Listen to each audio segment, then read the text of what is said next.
It's not an ant, but a spider. It's not an ant, but a grasshopper. It's not an ant, but a mantis.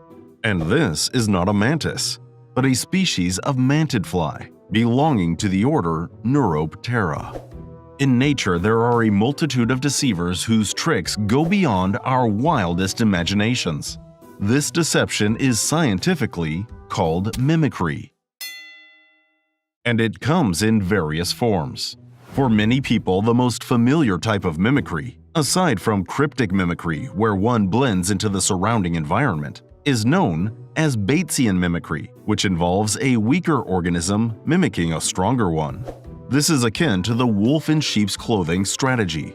This surely looks like the head of a venomous snake, but in reality, it is the caterpillar Hemeroplanes triptolamus.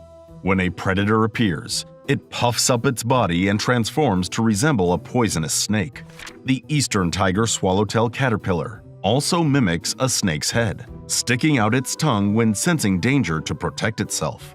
However, what's intriguing is the fact that even the seemingly weaker caterpillars, who are often seen imitating others, also become subjects of mimicry themselves.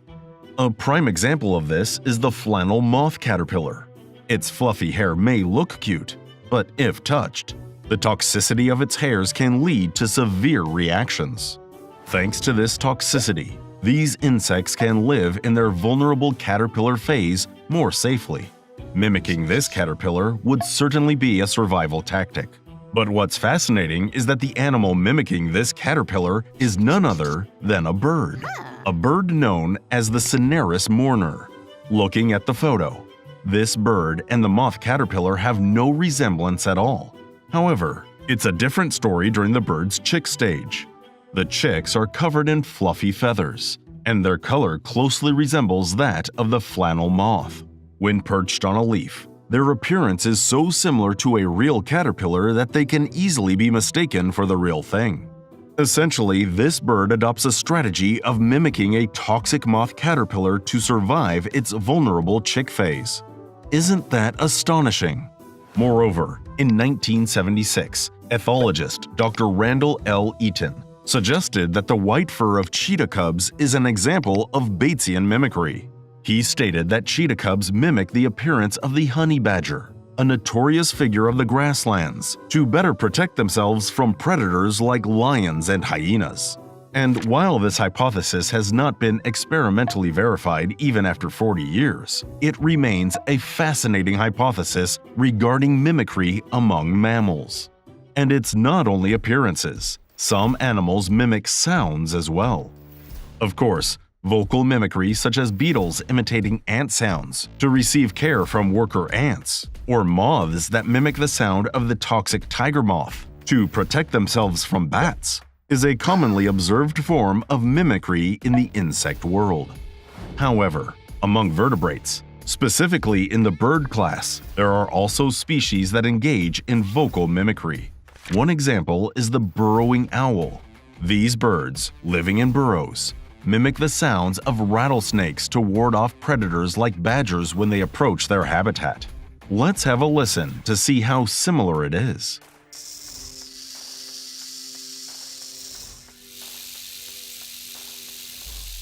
In addition to the aforementioned Batesian mimicry, there's also Müllerian mimicry, discovered by the German zoologist Fritz Müller.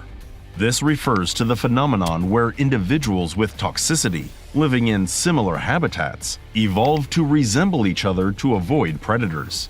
A prime example is the millipedes living in the Appalachian Mountains of America.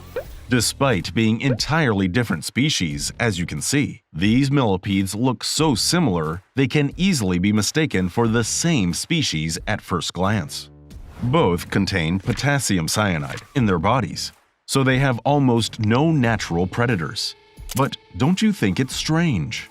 If both carry potent toxins, it would make sense for the Aphalloria genus and the Brachyuria genus of millipedes to have distinct warning colors. So why do they look so similar? In 2009, Dr. Jason E. Bond, an entomologist from East Carolina University, who studied these millipedes, stated that this is a classic case of Müllerian mimicry.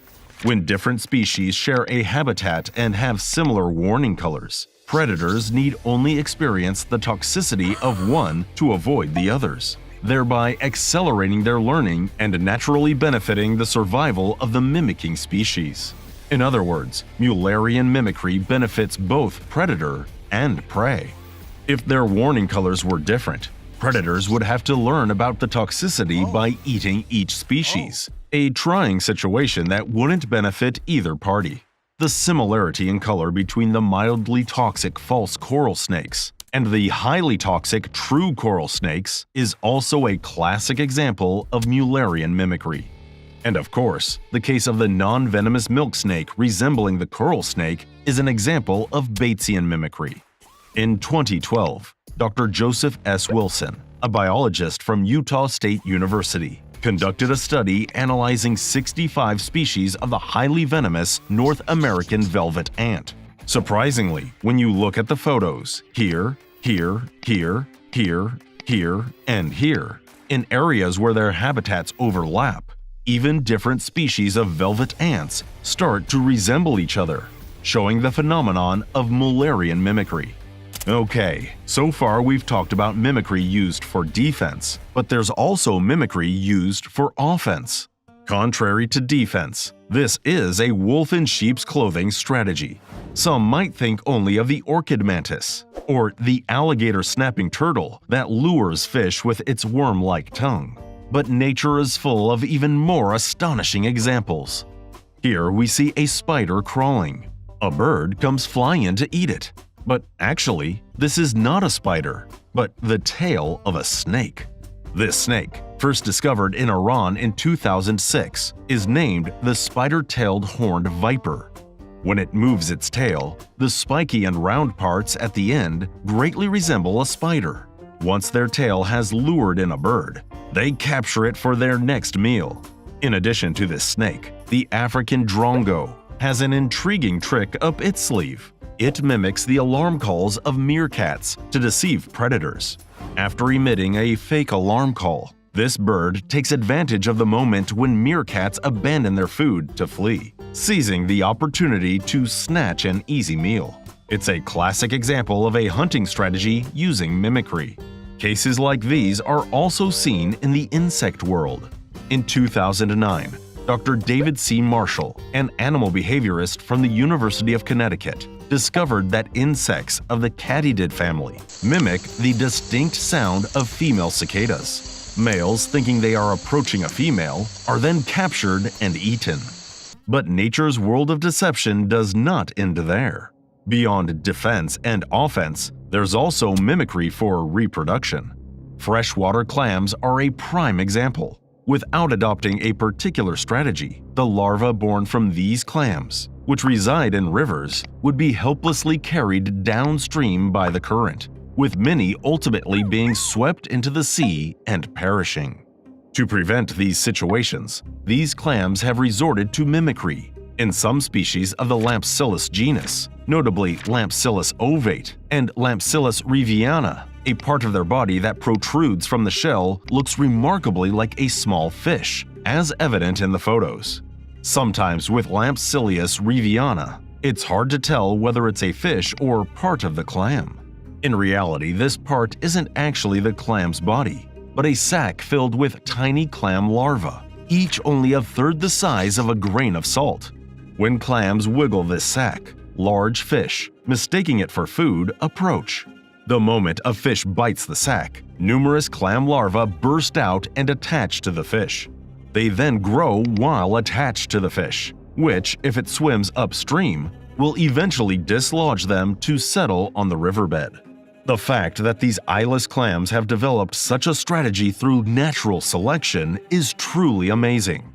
In fact, mimicry strategies for parasitism are also employed by familiar animals. Cuckoos are an example. As you know, cuckoos are classic brood parasites that lay their eggs resembling those of other birds in their nests. When we hear about mimicry, it may seem like the deceivers are always the winners.